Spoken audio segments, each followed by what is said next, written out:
Greetings from nowhere, Oregon.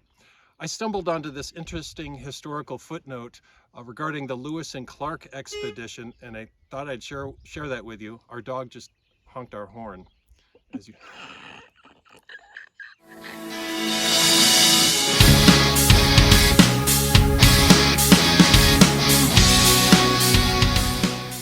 Greetings from nowhere, Oregon. I discovered an interesting historical footnote regarding the Lewis and Clark expedition, and I thought I'd share it with you. That crew set out in 1804 at the behest of President Thomas Jefferson to find a navigable waterway to the Pacific Ocean from the east.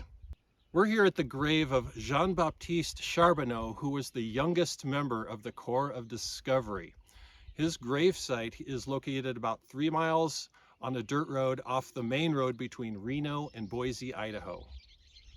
One of the expedition members, a French-Canadian, a Monsieur Charbonneau, brought along his teenage Native American wife, Sacagawea, and Lewis and Clark signed off on this because she was a Shoshone and she would be able to help negotiate with the Shoshone out west.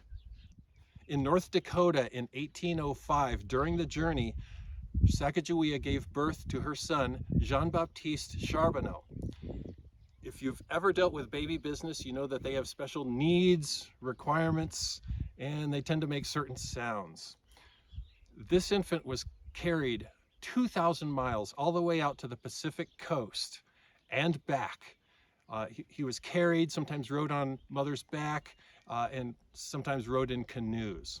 The entire journey took 2 years and 4 months. The presence of this young woman and her baby also served as a white flag. This approaching troop would not appear to native tribes to be a war party with a woman and baby in tow. After returning back east, William Clark himself took the child under his wing and paid for his not inexpensive education. The young man enjoyed a minor celebrity status as the Lewis and Clark expedition baby. Jean-Baptiste even spent almost 6 years in Europe at the invitation of the nephew of a German king. Upon returning to the States, Jean-Baptiste would head west and spend his adult life as a mountain man, as a fur trapper, a gold miner, and was even in Auburn, California for several years as he worked at a hotel. Adventure was in his blood, and at the age of 61 in 1866, he headed east to pursue some new mining excitement in Montana. He left over Donner Pass, came through the future side of Reno, up in through rural Oregon here, where he had some type of accident. He developed pneumonia and passed away. He was buried here, again 3 miles off the main road between Reno and Boise.